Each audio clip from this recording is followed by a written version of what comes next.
Salut les amis, c'est Monsieur Puss et aujourd'hui je suis à Pemutaran dans le nord-ouest de l'île de Bali en Indonésie.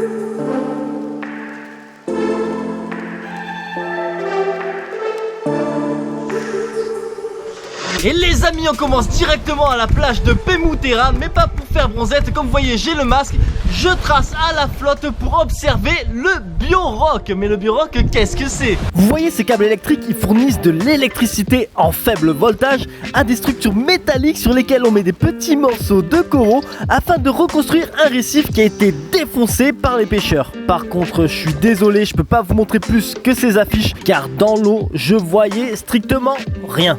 Franchement, je suis désolé, comme vous avez pu voir, c'est un échec. Je m'y attendais avec les vagues, je me suis dit oula, ça va être trouble. Mais là, c'était pas trouble, je pouvais littéralement rien voir.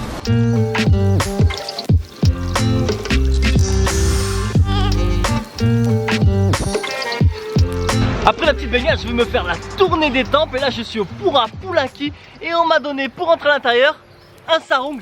Eh oui, hein, respect a toujours porté les vêtements appropriés dans les sites religieux. Et ce temple, il est aussi connu sous le nom de Monkey Temple, ce qui veut dire temple des singes, tout simplement parce qu'il y a beaucoup de singes. Et du coup, c'est pour ça qu'en fait, il y a une cage qui enferme le temple, parce que sinon les singes, ils défoncent tout. Mais littéralement, les mecs, no respect. Regardez, c'est un truc de fou. La partie principale du temple est littéralement dans une cage. Je raconte pas de bêtises. Car oui, les singes, faut pas croire, on les voit tout gentils à faire leur activité préférée, c'est-à-dire se faire les puces pour les bouffer. Mais en fait, c'est des petits monstres. Enfin bon, je suis quand même ici pour vous montrer le temple, donc rentrons dans la cage pour voir ces magnifiques sanctuaires tout bien décorés et ici très colorés. C'est très joli.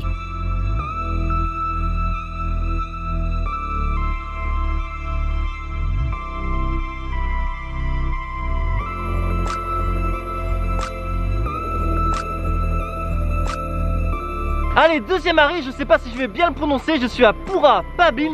Et vous voyez là les lettres juste au-dessus, c'est de l'alphabet balinais. Oui, c'est pas thaï, c'est pas khmer, c'est pas hindou, c'est l'alphabet originel balinais. Comme vous voyez, le temple fait face à l'océan et donc qui c'est qui vient prier ici? Les pêcheurs qui viennent demander la protection des dieux pour lorsqu'ils sont en mer.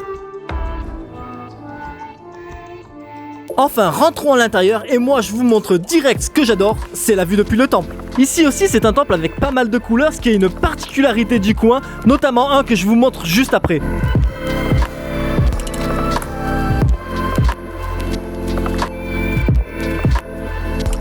Dans ce temple, il y a également pas mal de singes et comme je le rappelle dans de nombreuses de mes vidéos, faites attention, les singes ça peut être agressif et les cherchez pas trop parce qu'une morsure est vite arrivée. D'ailleurs, là, regardez, ici aussi ils gardent tout dans les cages à cause des singes.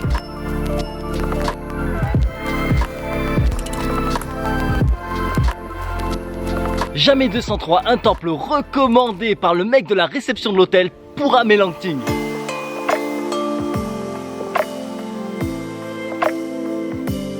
Franchement, je vous le promets, ce temple avec toutes ses couleurs, il est magnifique, j'adore.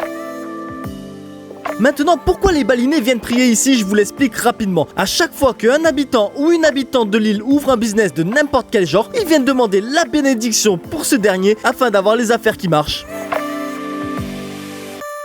La journée n'est pas terminée et je suis en direction du sommet du mont dégarni numéro 1. Car oui, il y a plusieurs monts dégarnis ici. Et je dis dégarni car il n'y a pas tellement de végétation, enfin comparé au reste de l'île. Bon là, le plan c'est de monter au sommet pour admirer la vue sur les alentours. Et vous allez voir que dans cette vidéo, je vous montre pas mal de spots depuis lesquels vous avez une vue, mais qui déchire. Comme vous voyez, il n'y a pas beaucoup d'arbres alors que normalement Bali c'est la jungle. Du coup, c'est pour cela que je l'ai appelé le Mont des Garnis. Bon, j'ai essayé de trouver le vrai nom de cette colline, mais j'ai pas trouvé. Bon après, j'ai pas cherché longtemps, désolé. Par contre, je connais le nom de ce temple qui se trouve au sommet, c'est Pura Ulun Jagat Kerta. Depuis le sommet, super vue sur les alentours, on voit même les volcans de Java, c'est magnifique. Et pour couronner le tout, un petit temple Mimi, si c'est pas beau. Là, vous devez vous dire, mais qu'est-ce qu'il fout là le cerf? Ben oui, dans l'ouest de Bali, il y a des cerfs et des biches.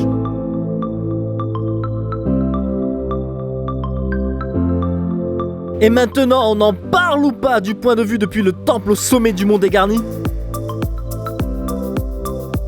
Et là, comme je vous ai dit juste avant, on distingue même les volcans de l'est de Java. Ça déchire.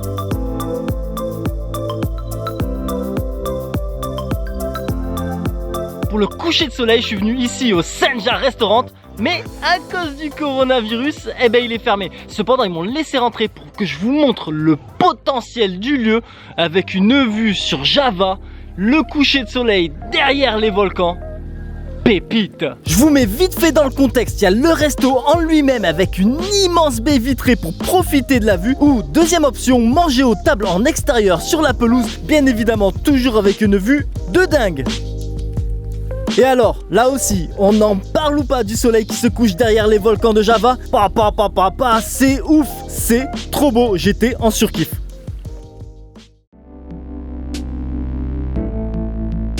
Deuxième journée qui commence avec un geste de générosité. Et maintenant les amis, ce que je vais faire, c'est que je vais aller donner du riz à des gens aveugles. Alors d'habitude, je le montre pas ça parce que j'ai pas envie de faire style. Ouais, je suis un mec bien, regardez-moi, regardez-moi. Ici, si je fais ça, donc je suis avec mon pote Guédé, c'est qu'en fait, je vais vous montrer qu'à Bali, il n'y a pas que des mecs blindés.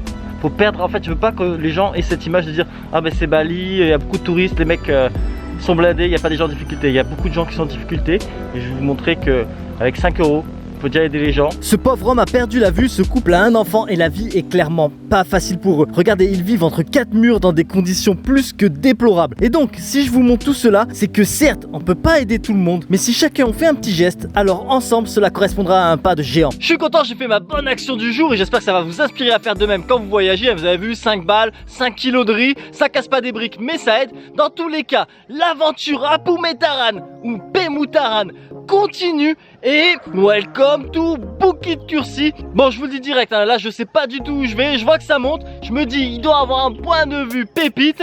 Eh ben, on découvre ça ensemble. Allez, c'est parti, je commence à gravir les 3242 marches et demie. Mais quoi, c'est pas ma faute, il y a des marches et des demi-marches. Et comme je suis un champion du monde, eh ben j'ai pas pris d'eau comme d'hab. Mais quel loser. Alors oui, il y a beaucoup de marches, mais franchement, du coup, cela rend la montée ou la descente plus simple. Enfin, c'est mon avis personnel. Voyez les marches. Maintenant, vous comprenez pourquoi je dis des demi-marches. Perso, pour moi, ça c'est une marche, et ça c'est des demi-marches. On est d'accord. 3442 marches et demie à pied, ça use. 3442 marches et demie à pied, j'essaie de relativiser. Regardez ça. Voilà, moi je suis chaud patate, en courant sur les mains je le fais. Fini la chansonnette, d'ailleurs petit bêtisier à la fin de la vidéo. Maintenant, comme vous voyez, nous avons affaire une fois de plus à un deuxième mont dégarni. Et oui, dégarni, c'est juste, comme vous l'avez déjà compris, c'est pas la jungle comme dans beaucoup d'endroits à Bali. Puis cette longue ligne de marche vous mène en fait à un temple. Ça y est, je suis arrivé sans embûche en haut de la colline dégarnie numéro 2. Je suis en train de me faire piquer par un temps, je déguste. Mais sinon, certes, le temple derrière moi est fermé, mais la vue d'ici, elle fracasse, ça déchire, je kiffe. Puis, vous voyez la colline là-bas? J'y vais ce soir pour le coucher de soleil. Vous allez voir, je vais vous envoyer du rêve. Enfin, je vais vous envoyer du rêve s'il n'y a pas de nuages. Mais là, je suis à moitié mal barré. Allez, je prends les paris. Vous misez sur quoi? Les nuages ou le ciel bleu? Puis encore un petit aperçu de Bukit Kursi pour vraiment vous montrer qu'il n'y a pas beaucoup de végétation. Je sais, le mec, il persiste avec ça. Et enfin, si le temps d'un instant vous désirez retourner en enfance, il y a même une balançoire, c'est bonus. Juste avant de monter en haut de la colline pour vous montrer le coucher de soleil, je fais un petit stop à ce qu'ils appellent Romantic Beach. Oui, si c'est pas Mimi. Avant de me taire et de vous laisser profiter un peu, je veux juste vous dire, si vous n'avez pas le goût de monter en haut de la colline, ici c'est déjà un super coin pour regarder le coucher de soleil.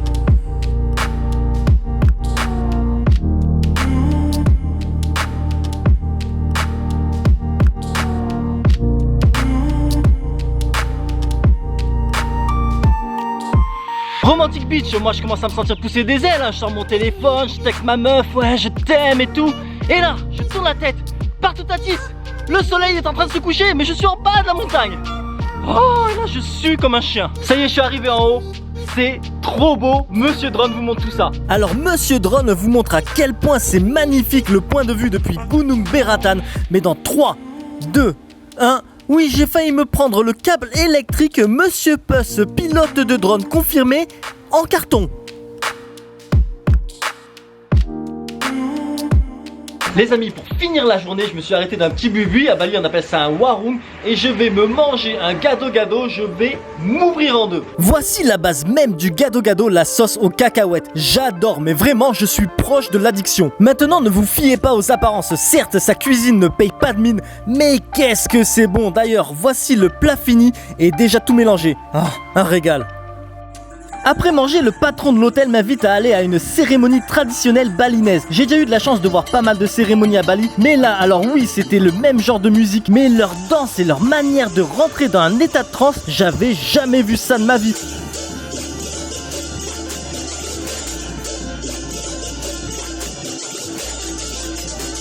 Surtout quand je vois les femmes s'évanouir les unes après les autres, non mais c'est ouf. D'ailleurs la danse se termine une fois qu'elles sont toutes évanouies. Franchement c'était une expérience de malade à voir. Et voilà les amis, c'est la fin de cette vidéo. Je suis de retour sur la plage de Melaya. D'ailleurs j'ai déjà fait une vidéo sur cet endroit, je vous mets le lien en description. Et maintenant les aventures à Bali continuent. Donc si vous désirez ne rien manquer, n'hésitez pas à vous abonner. Et je vous dis donc à la prochaine sur ma chaîne La Bizette.